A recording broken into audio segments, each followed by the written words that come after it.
الحمد لله نحمده ونستعينه ونؤمن به ونتوكل عليه ونعوذ بالله من شرور أنفسنا ومن سيئات أعمالنا من يهده الله فلا مضل له ومن يضلل فلا هادي له واشهد أن لا إله إلا الله وحده لا شريك له واشهد أن محمدا عبده ورسوله أرسله بالهدى ودين الحق ليظهره على الدين كله ولو كره المشركون اللهم صل على محمد وعلى آل محمد كما صليت على إبراهيم وعلى آل إبراهيم إنك حميد مجيد اللهم بارك على محمد وعلى آل محمد كما باركت على إبراهيم وعلى آل إبراهيم إنك حميد مجيد أما بعد فإن خير الكلام كلام الله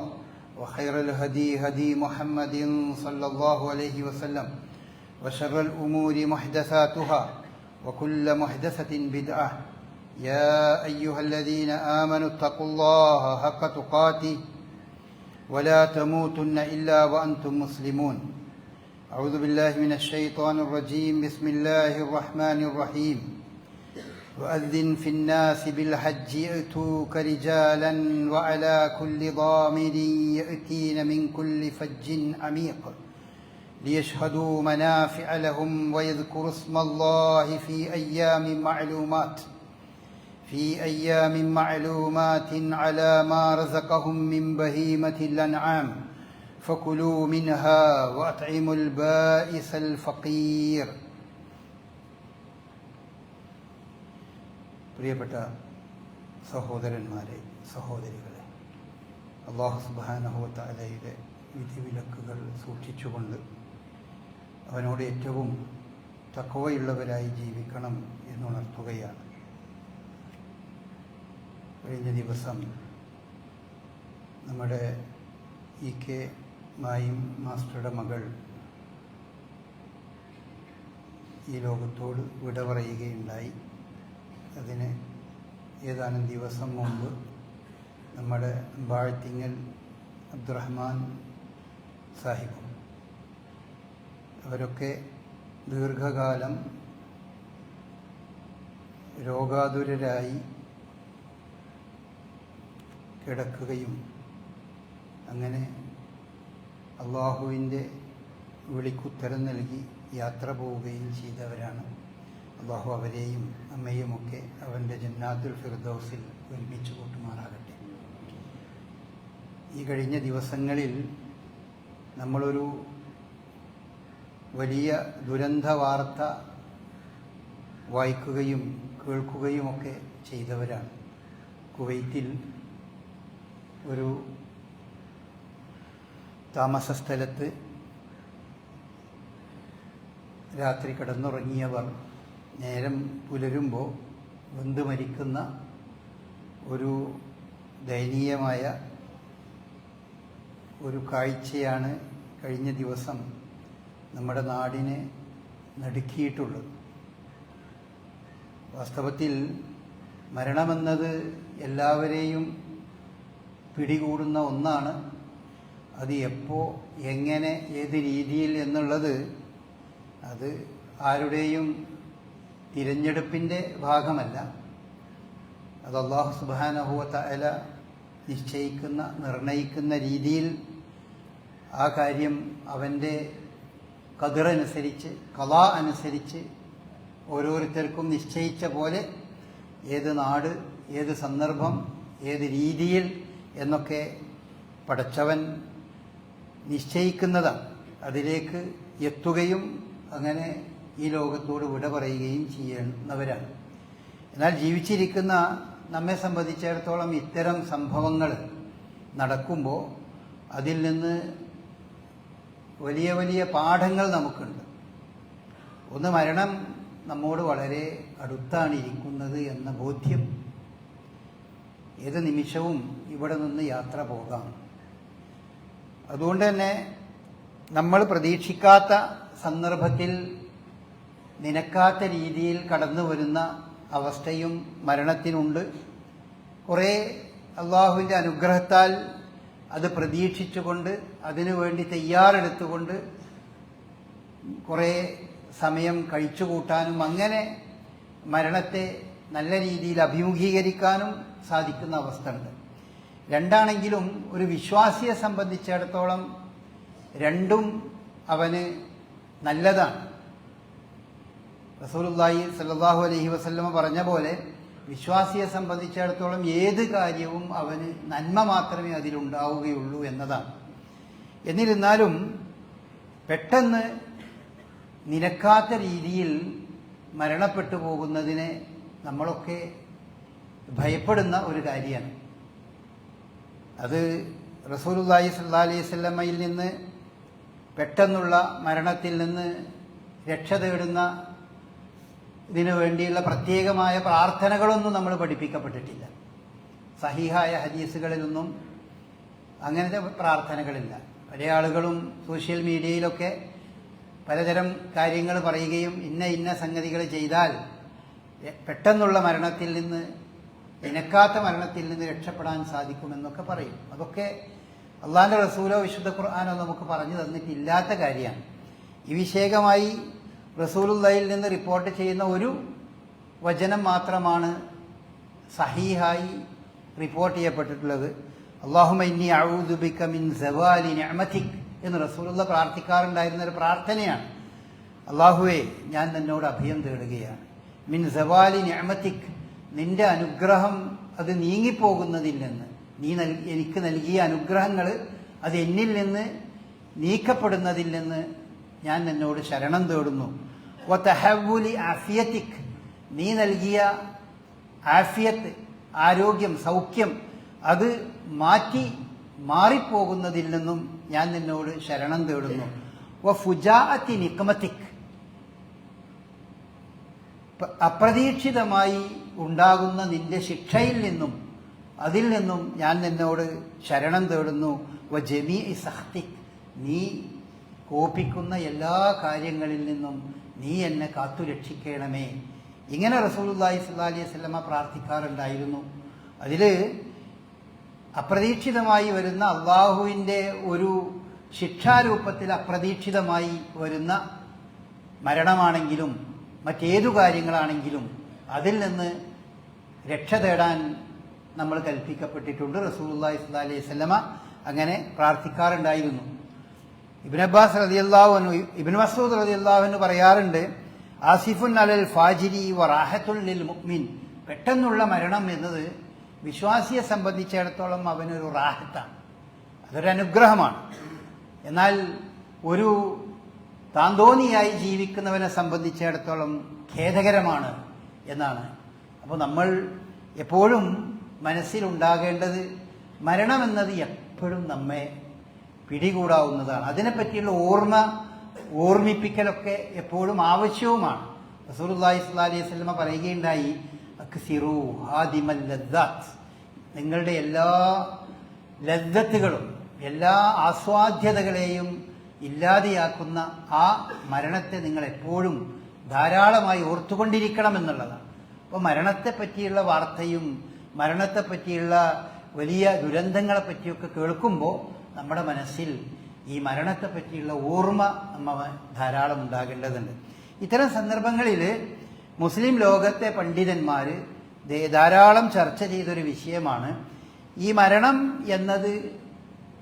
അത് രോഗിയായി കിടക്കുന്ന ആളുകൾക്ക് അവരുടെ രോഗാവസ്ഥ പറഞ്ഞു കൊടുക്കുക പാടുണ്ടോ പാടില്ലേ എന്നുള്ളത് വലിയ ഒരു ചർച്ചയാണ് പല ആളുകളുടെ.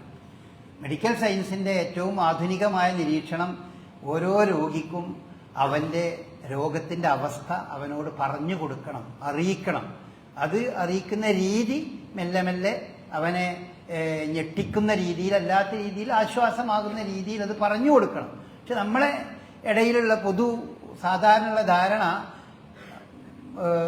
മാതാപിതാക്കൾക്കോ അടുത്ത വേണ്ടപ്പെട്ടവർക്കോ ഏതെങ്കിലും മാരകമായ രോഗം പിടിപെട്ട് കഴിഞ്ഞാൽ അതിനെപ്പറ്റി മക്കൾ അവരോട് ഒരിക്കലും പറയില്ല, അങ്ങനെയൊന്നുമില്ല എന്നവരെ ധരിപ്പിക്കുകയും അങ്ങനെ അവർ എന്തോ സാധാരണ ഒരു രോഗം മാത്രമാണ് എനിക്കുള്ളത്, അത് പെട്ടെന്ന് ഇപ്പോൾ തന്നെ സുഖമാകാൻ പെട്ടെന്ന് സാധ്യത ഉണ്ട് എന്നുള്ള പ്രതീക്ഷയിൽ അങ്ങനെ കഴിഞ്ഞുകൂടുകയും മക്കൾക്കും വീട്ടിലുള്ള എല്ലാവർക്കും അറിയാം ഇത് മാരകമായ രോഗമാണ്. അവരുടെ ജീവിതത്തിൻ്റെ സ്പാൻ അല്ലെങ്കിൽ ജീവിതത്തിൻ്റെ കാലം അത് ഏകദേശമൊക്കെ നിർണയിക്കപ്പെട്ടൊരു രീതിയാണ് എന്നൊക്കെ അവർക്കറിയാം. പക്ഷെ അത് പറയാതിരിക്കും. അത് പറഞ്ഞാൽ അയാൾക്ക് വല്ല വിഷമം ഉണ്ടാകുമോ എന്നാണ് മക്കൾ പലപ്പോഴും ആലോചിക്കാറുള്ളത്. എന്നാൽ ഇസ്ലാമിക പണ്ഡിതന്മാർ ധാരാളം നബിവചനങ്ങളുടെയൊക്കെ അടിസ്ഥാനത്തിൽ അത് അവരെ പറയണം. കാരണം മരണം എന്നതിനെപ്പറ്റി എപ്പോഴും മനുഷ്യനെ ഓർമ്മിപ്പിക്കേണ്ടതാണ്. അത് ഓർമ്മിപ്പിക്കുമ്പോഴേ അവന് തയ്യാറായി ഒരുങ്ങി നിൽക്കാൻ സാധിക്കുള്ളൂ. മരിക്കാൻ തയ്യാറാകുക എന്ന് പറഞ്ഞതും മരണത്തിന് വേണ്ടി അതിന് നമ്മൾ മാനസികമായും അല്ലാത്ത നിലക്കൊക്കെ ഒരുങ്ങുക എന്ന് പറഞ്ഞതും അത് എപ്പോഴും ആവശ്യമാണ്. ഒരു വിശ്വാസിയെ സംബന്ധിച്ചിടത്തോളം അവൻ എപ്പോഴും അതിന് ഒരുങ്ങി നിൽക്കേണ്ടതാണ്. അപ്പോൾ അവൻ്റെ കടബാധ്യതകളെ പറ്റി അവന് ബോധമുണ്ടാവും, അവൻ്റെ മറ്റു ബാധ്യതകൾ ഉണ്ടാവും, അവൻ നിർബന്ധമായും ഉപേക്ഷിക്കേണ്ട, അവൻ മാറി നിൽക്കേണ്ട പാപങ്ങളെ പറ്റിയുള്ള ഒരു വലിയ അവബോധം അവനുണ്ടാകും. അങ്ങനെ മരണത്തെപ്പറ്റി അവൻ ഓർക്കുമ്പോഴാണ്, പ്രത്യേകിച്ചും വിശ്വാസമില്ലാത്തവരെ സംബന്ധിച്ചിടത്തോളം ഈ മരിച്ചതിന് ശേഷമുള്ള കാര്യത്തെപ്പറ്റി ഇപ്പം ആലോചിക്കണില്ല എന്നുള്ള നിലപാടാണ് പലപ്പോഴും ഉണ്ടാകുക. വിശ്വാസികളല്ലാത്ത ആളുകളുടെ നിലപാട് അങ്ങനെയാണ്. മരിച്ചതിന് ശേഷം എന്താ ഉണ്ടാകുക, ഒന്നുമില്ല എന്ന് പറയുമെങ്കിലും അവർ മനസ്സിലുള്ളത് അതിപ്പോൾ നമ്മൾ ആലോചിക്കണില്ല, എന്താകട്ടെ വരും പോലെ കാണാം. ജീവിതത്തിൽ പല സംഗതികളും അങ്ങനെ വരും പോലെ കാണാമെന്ന് വിചാരിച്ച് നമ്മൾ നിന്നിട്ടില്ലേ, മരിച്ചാൽ എന്താ ഉണ്ടാകുക, അപ്പോൾ അതിനെ കാണാമെന്ന് വിചാരിക്കും. പക്ഷെ ഒരു സത്യവിശ്വാസി അങ്ങനെയല്ല. സത്യവിശ്വാസിയെ സംബന്ധിച്ചിടത്തോളം അവന്റെ ജീവിതം തന്നെ യഥാർത്ഥ ജീവിതം വന്നൽ ആഖിറത ലഹിയൽ ഹയവാൻ എന്ന ഒരു അവസ്ഥയിലാണ് അവൻ ജീവിച്ചുകൊണ്ടിരിക്കുന്നത്. യഥാർത്ഥ ജീവിതം തന്നെ എൻ്റെത് അത് ആഖിറത്തിലാണ്, സ്വർഗമാണ് എൻ്റെ ലക്ഷ്യം എന്ന് വിചാരിക്കുന്ന ഒരു വിശ്വാസിയെ സംബന്ധിച്ചിടത്തോളം മരണം വരെ അവന് ഈ പാപങ്ങളിൽ നിന്നൊക്കെ മുക്തമായി ലാ ഇലാഹ ഇല്ലല്ലാഹ് എന്ന ബോധത്തോടു കൂടി ഉച്ചരിച്ചുകൊണ്ട് വിശ്വസിച്ചുകൊണ്ട് ഈ ലോകത്തോട് വിട പറയണം എന്നാണ് അവൻ ആഗ്രഹിക്കുന്നത്. അങ്ങനെ ആഗ്രഹിക്കുന്ന ഒരു വിശ്വാസിക്ക് തൻ്റെ രോഗത്തിൻ്റെ അവസ്ഥ പറഞ്ഞു കൊടുക്കുകയാണ് വേണ്ടത് എന്നാണ് മുസ്ലിം ലോക പണ്ഡിതന്മാർ ആ വിഷയകമായി വളരെ ഗൗരവമായി പലപ്പോഴും മുസ്ലിങ്ങളായ ആളുകളെ തന്നെ ഉണർത്തുന്നത്. പലപ്പോഴും നമ്മൾ രോഗികളായി വളരെ കിടന്ന് അവസാനം വെന്റിലേറ്റർക്ക് പോകുമ്പോൾ പോലും എന്താണ് രോഗം എന്ന് പറഞ്ഞു കൊടുക്കൂല. അങ്ങനെ ആ വെന്റിലേറ്ററിൽ വെച്ച് സ്വബോധം പോലും ഇല്ലാതെ അങ്ങനെ ഈ ലോകത്തോട് വിട പറയുന്ന അവസ്ഥ പലപ്പോഴും നമ്മുടെയൊക്കെ പല ആളുകൾക്കും അങ്ങനത്തെ അവസ്ഥകൾ ഉണ്ടായിട്ടുണ്ട്. അതുകൊണ്ട് അത് ഓർമ്മിപ്പിക്കണം. അതുകൊണ്ട് ഭയങ്കരമായൊരു ഷോക്കൊന്നും ഒരു വിശ്വാസിക്ക് ഉണ്ടാവില്ല, അവന് വളരെ സമാധാനം ഉണ്ടാവുള്ളൂ. ഒരാൾക്ക് മാരകമായ ക്യാൻസർ പിടിപെട്ട ഒരാളാണെങ്കിൽ അയാളുടെ ക്യാൻസർ പിടിപെട്ട് ഇനി അത് വളരെ ഗൗരവമായി മാറിയിട്ടുണ്ട് എന്നൊക്കെ അറിഞ്ഞു കഴിഞ്ഞാൽ അയാളെ ശ്രദ്ധയിൽ അത് പെടുത്തുകയാണ് വേണ്ടത്. വളരെ മാരകമായ ഒരവസ്ഥയാണുള്ളത്. അതുകൊണ്ട് അപ്പോൾ ഒരുപാട് കാര്യങ്ങൾ അവർക്ക് ശരിയാക്കി ഇവിടെ നിന്ന് കുറേ ക്ലിയർ ചെയ്യാൻ അവരെ സംബന്ധിച്ചുണ്ടാകും. അവരുടെ സാമ്പത്തിക ഇടപാടുകൾ ശരിയാക്കേണ്ടി വരും. കാരണം അവർക്ക് ഉറപ്പാണല്ലോ അവർ യാത്ര പോവുകയാണ്, അതിനൊരുങ്ങാൻ അവർക്ക് കഴിയും. യഥാർത്ഥത്തിൽ അങ്ങനത്തെയൊക്കെ വല്ല രോഗം ഉണ്ടാകുകയാണെങ്കിൽ ഒരു വിശ്വാസിയെ സംബന്ധിച്ചിടത്തോളം അതൊരു വലിയ അനുഗ്രഹമാണ്. അവന് ശരിക്കും ഒരുങ്ങി മാനസികമായും അല്ലാത്ത നിലക്കൊക്കെ അതിന് തയ്യാറായിക്കൊണ്ട് തന്നെ അവന് യാത്ര പോകാൻ കഴിയും. അതിന് വിരുദ്ധമാണ് യഥാർത്ഥത്തിൽ ഈ പെട്ടെന്നുണ്ടാകുന്ന മരണം എന്ന് പറയുന്നത്. അപ്പം പെട്ടെന്നുണ്ടാകുന്ന മരണം ഉണ്ടാകരുതേ എന്ന് നമ്മളൊക്കെ ആഗ്രഹിക്കേണ്ടതും അതിനൊക്കെ വേണ്ടി നമ്മൾ പ്രാർത്ഥിക്കേണ്ടതുമാണ്. അല്ലാഹു സുബ്ഹാനഹു വ തആലയോട് നമ്മൾ പ്രാർത്ഥിക്കേണ്ടതുമാണ്. മറിച്ച് അതല്ലാത്ത രീതിയിൽ വലിയ പ്രയാസം ബുദ്ധിമുട്ടൊന്നും ഇല്ലാതെ റസൂലുള്ളാഹി സ്വല്ലല്ലാഹി അലൈഹി വസല്ലമയുടെ ഒരു പ്രാർത്ഥന ഉണ്ടായിരുന്നു. അല്ലാഹുമ്മ ഇന്നി അഊദു ബിക മിൻ അൻ ഉറദ്ദ ഇലാ അർദിൽ ഉംർ. പടച്ചവനെ, അവശവാർദ്ധക്യത്തിലേക്ക് എത്തുന്നതിൽ നിന്ന് നീ എന്നെ കാത്തു രക്ഷിക്കണമേ. അപ്പോൾ വാർദ്ധക്യവും കഴിഞ്ഞ് സ്വബോധമില്ലാതെ വളരെ കുട്ടികളെപ്പോലെ അല്ലെങ്കിൽ അതിനേക്കാൾ താഴെ രീതിയിലേക്ക് ആയി മാറുന്നൊരവസ്ഥ ജീവിതകാലത്ത് പ്രായം കൂടുമ്പം ആളുകൾക്കുണ്ടാകാറുണ്ട്. റസൂലുള്ളാഹി സ്വല്ലല്ലാഹി അലൈഹി വസല്ലമ പ്രാർത്ഥിച്ചിരുന്ന ഒരു പ്രാർത്ഥനയാണ് ആ ഒരു അവശവാർദ്ധക്യകാലത്തേക്ക്. നമ്മൾ സാധാരണ പറയാറുണ്ട് അത്തും വിത്തുമാകുന്ന ഒരു കാലം എന്നൊക്കെ നമ്മൾ പറയും.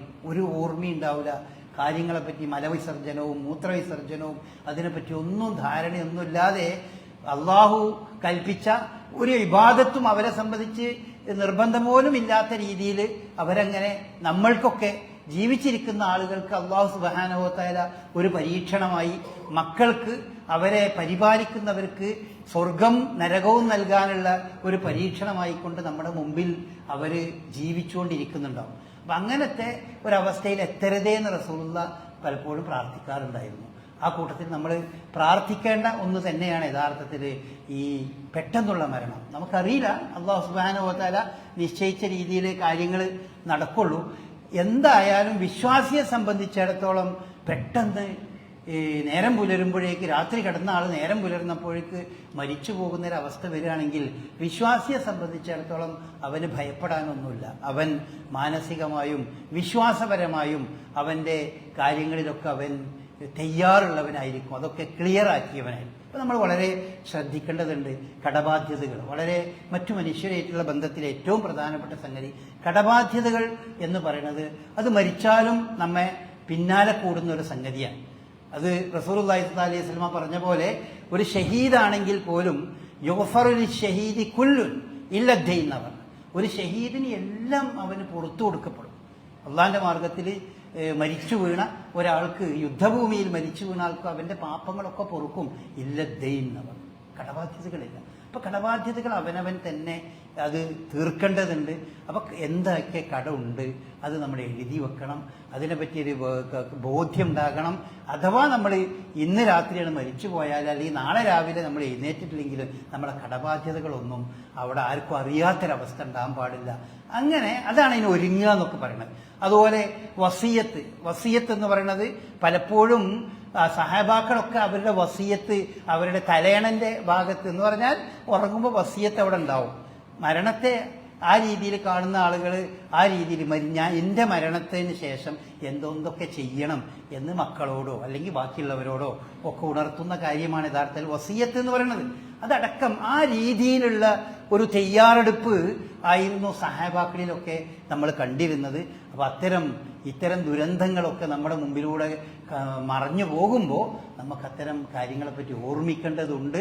അല്ലാഹു സുബ്ഹാനഹു വ തആല എല്ലാ അർത്ഥത്തിലുള്ള ഖൈറും നന്മയും നിറഞ്ഞ ഒരു ജീവിതം ഈ ലോകത്തും പരലോകത്തും നമുക്കെല്ലാവർക്കും പ്രദാനം ചെയ്യുമാറാകട്ടെ.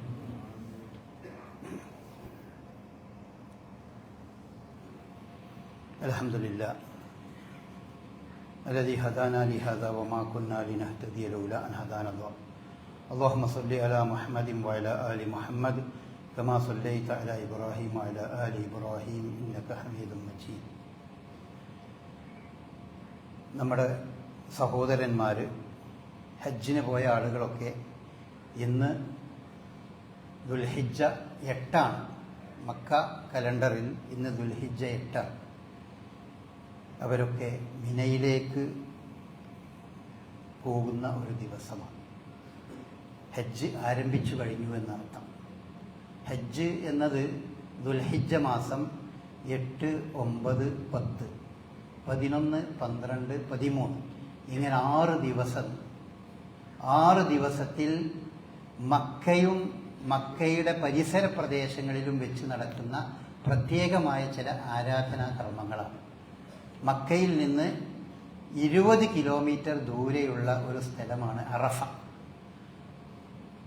അപ്പോൾ ദുൽഹിജ്ജ 8-ാം തീയതി എല്ലാ ഹാജിമാരും മക്കയിൽ നിന്ന് ഒരു 5-6 കിലോമീറ്റർ ദൂരെയുള്ള മിന എന്ന സ്ഥലത്ത് സമ്മേളിക്കുകയും അവിടെ എത്തുകയും അവിടെ നിന്ന് ആ നമസ്കാരം ഒക്കെ ആ സുന്നത്തിൽ പറഞ്ഞ രീതിയിൽ നിർവഹിച്ച് പ്രാർത്ഥനയിലൊക്കെ മുഴുകി അവർ അടുത്ത ദിവസം 9-ാം തീയതി അവർ നേരെ അറഫ എന്ന സ്ഥലത്തേക്ക് പോകുകയും ചെയ്യും.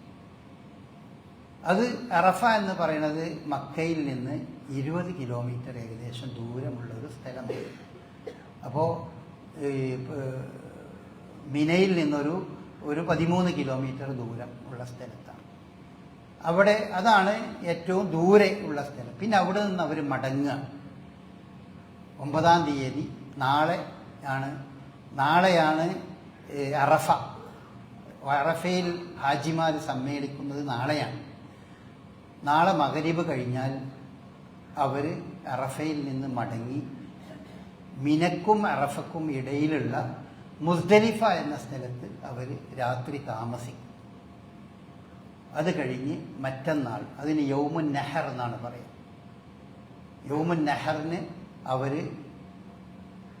മുസ്ദലിഫയിൽ നിന്ന് മക്കയിൽ വന്ന് തവാഫും സഅയും ഒക്കെ നടത്തി അന്ന് തന്നെ അവർ മിനയിലേക്ക് രണ്ടാമതും മടങ്ങി എത്തുന്നു. അവിടെ 3 ദിവസം അവിടെ താമസിക്കും. അവിടുന്ന് ഉള്ള ആരാധനാ കർമ്മങ്ങളൊക്കെ നിർവഹിക്കും. അത് കഴിഞ്ഞാൽ അവർ മടങ്ങിപ്പോരുകയും ചെയ്യും. ഇതാണ് ഇപ്പോൾ ഹജ്ജ് എന്ന് പറയുന്നത്. ഈ ഹജ്ജിന് ആളുകൾ പോകുന്നത് എന്തിനാണ്? അവർ പ്രാർത്ഥിക്കാൻ വേണ്ടിയാണ് പോകുന്നത്. അതല്ലാതെ പ്രത്യേകമായ കർമ്മങ്ങളൊക്കെ ഹജ്ജിൽ തവാഫുണ്ട്, കല്ലെറിയലുണ്ട്, ഇങ്ങനെ ചില കർമ്മങ്ങൾ, അത്തരം സംഗതികളൊക്കെ ഉണ്ട്. അതിനെപ്പറ്റിയൊക്കെ റസൂലുള്ളാഹി സ്വല്ലല്ലാഹു അലൈഹി വസല്ലം പറഞ്ഞത് ഇതെല്ലാം ലിദിക്രില്ല, അള്ളാഹുവിനെ സ്മരിക്കാൻ വേണ്ടിയുള്ള കാര്യങ്ങളാകുന്നു എന്നാണ്. അപ്പം അവിടെ അവർക്കൊക്കെ ചെയ്യാനുള്ളത് പ്രാർത്ഥനയാണ്. ഈ പ്രാർത്ഥിച്ച് അള്ളാഹുവിൻ്റെ മുമ്പിൽ എല്ലാം ഏറ്റുപറഞ്ഞ് പ്രാർത്ഥിച്ചുകൊണ്ട് ശരീരവും മനസ്സും എല്ലാം ശുദ്ധമായി മാറുന്ന ഒരു പ്രക്രിയയാണ് ഹജ്ജ് എന്ന് പറയുന്നത്. അങ്ങനെ പ്രാർത്ഥിച്ച് വരുന്ന ഒരാളെ സംബന്ധിച്ച് റസൂലുള്ള പറഞ്ഞാണ് അൽ ഹജ്ജുൽ മബ്റൂർ ലൈസ ലഹു ജസാഉൻ ഇല്ലൽ ജന്ന. സ്വർഗമല്ലാതെ അതിന് പിന്നെ വേറെ ഒരു പ്രതിഫലം ഹജ്ജ്, മബ്റൂറായ ഒരു ഹജ്ജ്, പുണ്യകരമായ ഒരു ഹജ്ജിന് അതല്ലാതെ വേറെ പ്രതിഫലം ഇല്ല എന്നാണ്. മാത്രമല്ല മൻ ഹജ്ജ ഫലം യഫ്സുഖ് വലം യർഫുസ് ഖറജ മിൻ ദുനൂബിഹി കയൗമി വലദത്ഹു ഉമ്മുഹു. ഉമ്മ പ്രസവിച്ചതുപോലെ തൻ്റെ പാപങ്ങളിൽ നിന്ന് മുക്തമാകാൻ ഒരാൾക്ക് കഴിയും എന്ന് പറഞ്ഞാൽ, ഒരു പാപവുമില്ലാതെ ഇവിടെ നിന്ന് നാട്ടിൽ ജീവിക്കുന്ന സന്ദർഭത്തിൽ എത്ര വലിയ പാപ്പിയായി ജീവിച്ചൊരു മനുഷ്യനാണെങ്കിലും ഒരു പാപവുമില്ലാതെ ജനിച്ച ഒരു കുഞ്ഞിനെപ്പോലെ അവന് മടങ്ങി വരാനുള്ള ഒരു അവസരമായി ഹജ്ജിനെ അവന് ഉപയോഗപ്പെടുത്താൻ കഴിയും. പ്രാർത്ഥിച്ചുകൊണ്ടാണ് ആ കാര്യങ്ങൾ നേടുന്നത്. പ്രാർത്ഥനയിലൂടെയാണ്. അള്ളാഹുവിൻ്റെ മുമ്പിൽ എല്ലാം തുറന്നു പറഞ്ഞുകൊണ്ടും എല്ലാം വിനയാന്വിതനായി കൈ ഉയർത്തി കാര്യങ്ങൾ പുറത്തു തരാൻ ആവശ്യപ്പെട്ടുകൊണ്ടും അറഫയിൽ നിന്ന് അവൻ പ്രാർത്ഥിച്ചുകൊണ്ടാണ് അവൻ മടങ്ങുന്നത്. അങ്ങനെയാണ് അവൻ ഹജ്ജിനെ തനിക്ക് ഫലവത്താക്കി മാറ്റുന്നത്. അങ്ങനെ ഒരു ഹജ്ജ് ചെയ്ത് മടങ്ങുന്ന ഒരാൾക്ക് അതാണ് അതിൽ നിന്ന് ഏറ്റവും വലിയ നേട്ടമായിട്ട് റസൂലുള്ളാഹി സ്വല്ലല്ലാഹു അലൈഹി വസല്ലം നമ്മെ പഠിപ്പിച്ചിട്ടുള്ളത്. അപ്പം അതുകൊണ്ട് ഈ വർഷം ഇത് നമ്മൾ ഹജ്ജിനെ അപേക്ഷിക്കുന്ന സന്ദർഭത്തിൽ ഉണർത്താറുള്ള ഒരു കാര്യം തന്നെയാണ്. പക്ഷേ ഇപ്പോൾ നമ്മൾ അതിനെപ്പറ്റി ആലോചിക്കുമ്പോൾ നമുക്ക് അവസരം കിട്ടിയാൽ നമ്മൾ ഹജ്ജിന് പോകണം എന്നൊരു നിയ്യത്ത് നമ്മുടെ മനസ്സിലുണ്ടാകണം. നമുക്കൊക്കെ അവസരം കിട്ടുക എന്ന് പറഞ്ഞാൽ ആരോഗ്യമുള്ളവരാണ്, അതുപോലെ സാമ്പത്തികമായി വലിയ ഒരു ബാധ്യതയൊന്നും ഇപ്പോൾ ആ വിഷയത്തിൽ ഹജ്ജിന് വരാൻ പോകുന്നില്ല. ഏറി വന്നാൽ വലിയ സർക്കാർ അല്ലാത്തതിൽ പോവുകയാണെങ്കിൽ തന്നെ ഒരു 6-7 ലക്ഷം രൂപ, സർക്കാരിൽ പോവുകയാണെങ്കിൽ ഒരു 3-4 ലക്ഷം രൂപയാണ് ഒരാൾക്ക് ഹജ്ജിന് വേണ്ടി ചെലവഴിക്കേണ്ടി വരിക. അപ്പം അതൊക്കെ നമ്മൾക്ക് ആലോചിച്ചാൽ, ശ്രദ്ധിച്ചാൽ ജീവിതത്തിൽ ഒരിക്കലല്ലേ ചെയ്യേണ്ടതുള്ളൂ. ജീവിതത്തിൽ ഒരിക്കലല്ലേ, അല്ലാതെ എല്ലാ വർഷവും അല്ലെങ്കിൽ അവസരം കിട്ടുമ്പോഴൊക്കെ എന്നൊന്നുമില്ലല്ലോ. നിർബന്ധമായും ഹജ്ജ് ചെയ്യേണ്ടത് ജീവിതത്തിലൊരിക്കൽ. അപ്പം ജീവിതത്തിലൊരിക്കൽ ഒരു 4 ലക്ഷമോ അല്ലെങ്കിൽ 5 ലക്ഷം രൂപയോ സ്വരൂപിച്ച് ആരോഗ്യമൊക്കെ പടച്ചോൻ തന്ന ആരോഗ്യമൊക്കെ വെച്ച് ഉപയോഗപ്പെടുത്തി ഒരു ഹജ്ജ് യാത്ര ചെയ്യണം എന്നൊരു നിയ്യത്ത് നമ്മൾ യഥാർത്ഥത്തിൽ ഈ ഹജ്ജിൻ്റെ വേളയിൽ നമ്മൾ വെക്കുകയും അടുത്ത പ്രാവശ്യം എന്തായാലും ഒരു ഹജ്ജ് ചെയ്യണം എന്ന ഒരു തീരുമാനം നമ്മൾ എടുക്കുകയും ചെയ്യേണ്ടതുണ്ട്. അതൊക്കെ നമുക്ക് എപ്പോഴും ഗുണകരമാണ്. ഹജ്ജാജികളെ പറ്റിയൊക്കെ റസൂലുള്ള പറഞ്ഞത് വഫ്ദുള്ളാണ്, അള്ളാഹുവിൻ്റെ അതിഥികളാണ്, അള്ളാഹുവിൻ്റെ അതിഥികളായി എത്തുന്നവരാണ് എന്ന് റസൂലുള്ള പറഞ്ഞ ആളാണ്. സ്ത്രീകളെ സംബന്ധിച്ച് റസൂലുള്ള പറഞ്ഞു, ആയിഷ റളിയല്ലാഹു അൻഹ റസൂലുള്ളാഹി സ്വല്ലല്ലാഹു അലൈഹി വസല്ലമയോട് ചോദിച്ചു, ഹൽ അലൻ നിസാഇ ജിഹാദുൻ, സ്ത്രീകൾക്ക് ജിഹാദ് നിർബന്ധമാണോ? അപ്പോൾ നബി സല്ലല്ലാഹു അലൈഹി വസല്ലം പറഞ്ഞു, അതെ, സ്ത്രീകൾക്ക് ജിഹാദ് നിർബന്ധമാണ്. പക്ഷേ അലൈഹിന്ന ജിഹാദുൻ ലാ ഖിതാല ഫീഹി, പക്ഷെ അവിടെ യുദ്ധമൊന്നും ഉണ്ടാവില്ല. യുദ്ധമില്ലാത്ത ജിഹാദ് അവർക്ക് നിർബന്ധമാണ്. അതെന്താണ്? അൽ ഹജ്ജ് വൽ ഉംറ, ഹജ്ജ് ഉംറ. അപ്പോൾ സ്ത്രീകളെ സംബന്ധിച്ചിടത്തോളം അവർക്ക് ഈ ഹജ്ജിനും ഉംറക്കും പോകാനുള്ള അവസരം ഒത്തിണങ്ങിക്കഴിഞ്ഞാൽ അവർ ഹജ്ജിന് പോകേണ്ടതാണ്. അവരുടെ ജിഹാദായിക്കൊണ്ട് പരിഗണിക്കപ്പെടുന്നതാണ് ഹജ്ജ് എന്ന് റസൂലുള്ളാഹി സ്വല്ലല്ലാഹി അലൈഹി വസല്ലമ ഉണർത്തിയിട്ടുണ്ട്. അപ്പോൾ ആ കാര്യം പ്രത്യേകം നമ്മൾ ഓർക്കേണ്ട സമയമാണിത്.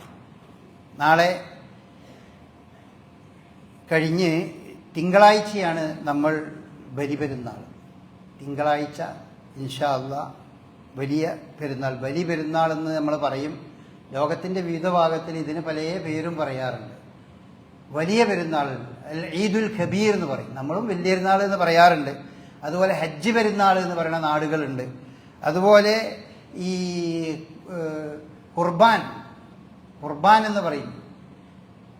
ഖുർബാൻ പെരുന്നാൾ എന്ന് പറയുന്ന നാടുകളുണ്ട്. ഇങ്ങനെ നമ്മൾ മാത്രമല്ല, പലപ്പോഴും നമ്മൾ ധരിച്ചിരുന്ന ഈ വലിയ പെരുന്നാൾ എന്ന് നമ്മൾ മാത്രം പറയുന്ന പേരാണ്. അങ്ങനെയല്ല. ഇത് ഈ മുസ്ലിം രാജ്യങ്ങളിൽ പല സ്ഥലത്തും ഈദുൽ കബീർ എന്നാണ് പറയുന്നത്. ഹജ്ജുൽ അക്ബർ എന്ന് റസൂലുള്ളാഹി സ്വല്ലല്ലാഹി അലൈഹി വസല്ലമ ഹജ്ജ് ചെയ്ത സന്ദർഭത്തെ പറ്റി പറഞ്ഞതുകൊണ്ട് ഇതിനെപ്പറ്റി ഹജ്ജ് പെരുന്നാൾ എന്നും അതിനെ സംബന്ധിച്ച് ഹജ്ജുമായി ബന്ധപ്പെട്ടുകൊണ്ടുള്ള പെരുന്നാളാണ്. ഏതായാലും ഈ പെരുന്നാൾ നമ്മൾക്ക് അല്ലാഹു സുബ്ഹാനഹു വ തആല നിർബന്ധമാക്കിയിരിക്കുന്നത് ഈ ഹജ്ജുമായി ബന്ധപ്പെട്ട സംഗതിയാണ്. റസൂലുള്ളാഹി വിശുദ്ധ ഖുർആൻ പറഞ്ഞതുപോലെ വദ്ദിൻ ഫിന്നാസി ബിൽ ഹജ്ജി യഅ്തൂക റിജാലൻ വഅലാ കുല്ലി ളാമിരിൻ യഅ്തീന മിൻ കുല്ലി ഫജ്ജിൻ അമീഖ്. ജനങ്ങളെ നീ ഹജ്ജിന് വിളിക്കുക എന്ന് ഇബ്രാഹിം അലൈഹിസ്സലാത്തു വസ്സലാമിനോട് പറയുകയും അങ്ങനെ അവർ എല്ലാ വഴികളിലൂടെയും ഹജ്ജിന് അവിടെ വന്നെത്തുകയും ചെയ്തു കൊള്ളും എന്ന് അള്ളാഹു പറയുകയും ആളുകൾ എല്ലാ അർത്ഥത്തിലും പല വാഹനങ്ങൾ ഉപയോഗിച്ചും അവിടേക്ക് എത്തുന്നുണ്ട്. ലിയഷ്ഹദു മനാഫിഅ ലഹും വയദ്കുറു ഇസ്മല്ലാഹി ഫി അയ്യാമി മഅലൂമാത്ത്. അവിടെ വെച്ച് അവർക്ക് അള്ളാഹു ഒരുപാട് അനുഗ്രഹങ്ങളെ സംബന്ധിച്ച് അവർക്ക് ബോധ്യമാകും. ഒരുപാട് അള്ളാഹുവിനെ സ്മരിച്ചുകൊണ്ട് കുറേ ദിവസങ്ങൾ കഴിച്ചുകൂട്ടാൻ അവർക്ക് സാധിക്കും. അതുപോലെ തന്നെ അലാമാ റസഖഹും മിൻ ബഹീമത്തിൽ അൻആം, അള്ളാഹു നൽകിയ കന്നുകാലി മൃഗങ്ങളിൽ നിന്ന് അവർക്ക് അതിനെപ്പറ്റി ഓർക്കാനും അതിലെ അനുഗ്രഹത്തെപ്പറ്റി അവർ ആസ്വദിക്കാനും അവർക്ക് കഴിയും. ഫകുലൂ മിൻഹാ വഅത്ഇമുൽ ബാഇസ വൽ ഫഖീർ, അതിൽ നിന്ന് നിങ്ങൾ ഭക്ഷിക്കുക, അതിൽ നിന്ന് നിങ്ങൾ ദരിദ്രർക്കും അതുപോലെ കഷ്ടപ്പെടുന്നവർക്കും നിങ്ങൾ ഭക്ഷിക്കാൻ നൽകുകയും ചെയ്യുക എന്നൊക്കെ വിശുദ്ധ ഖുർആനെ സംബന്ധിച്ച് പറഞ്ഞിട്ടുണ്ട്. അപ്പോൾ ആ രീതിയിൽ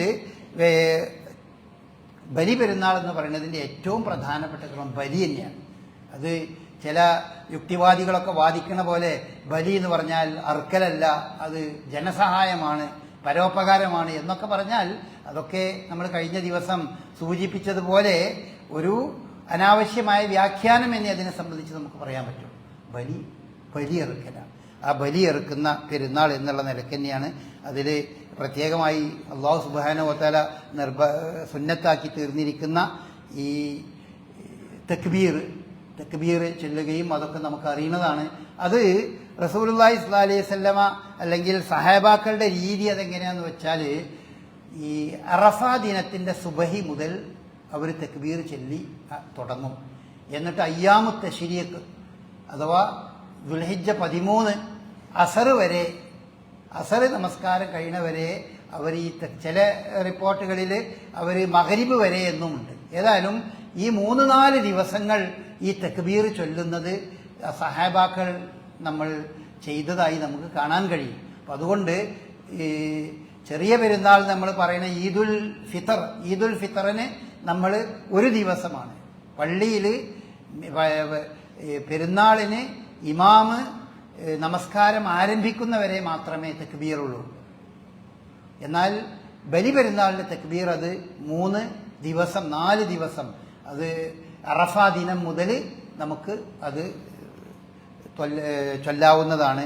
നമ്മെ സംബന്ധിച്ചിടത്തോളം അറഫാ ദിനം എന്ന് പറയുന്നത് അത് അറഫയിൽ ജനങ്ങൾ ഒരുമിച്ച് കൂടുന്ന ദിനമാണ് എന്ന അർത്ഥത്തിൽ അറഫാ ദിനത്തിൽ അന്നാണ് നോമ്പ് നോൽക്കേണ്ടത് എന്ന് പറയുന്ന ചില പണ്ഡിതന്മാരുണ്ട്.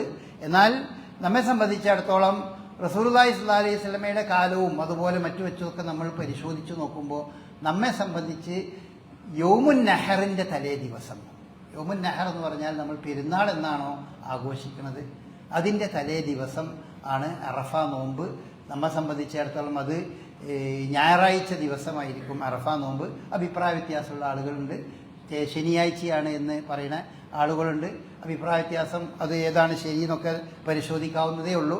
ഏതായാലും നമ്മളുടെ ഹിലാൽ കമ്മിറ്റി ആവശ്യകമായി നമ്മളോട് നിർദ്ദേശിച്ചിട്ടുള്ളത് അത് ഞായറാഴ്ച ദിവസമാണ്. അത് ഏറ്റവും പ്രബലം, അതാണ് ഏറ്റവും പ്രാമാണികം എന്ന അർത്ഥത്തിലാണ്. കാരണം ഈ കാലത്ത് നമുക്കറിയുന്ന സംഗതി മാത്രമാണ് അറഫ എന്നാണ് എന്നുള്ളത്. അത് ഇപ്പോൾ നമ്മളുടെ ആധുനിക മീഡിയ കൊണ്ട് നമ്മൾ മനസ്സിലാക്കുന്നേ ഉള്ളൂ.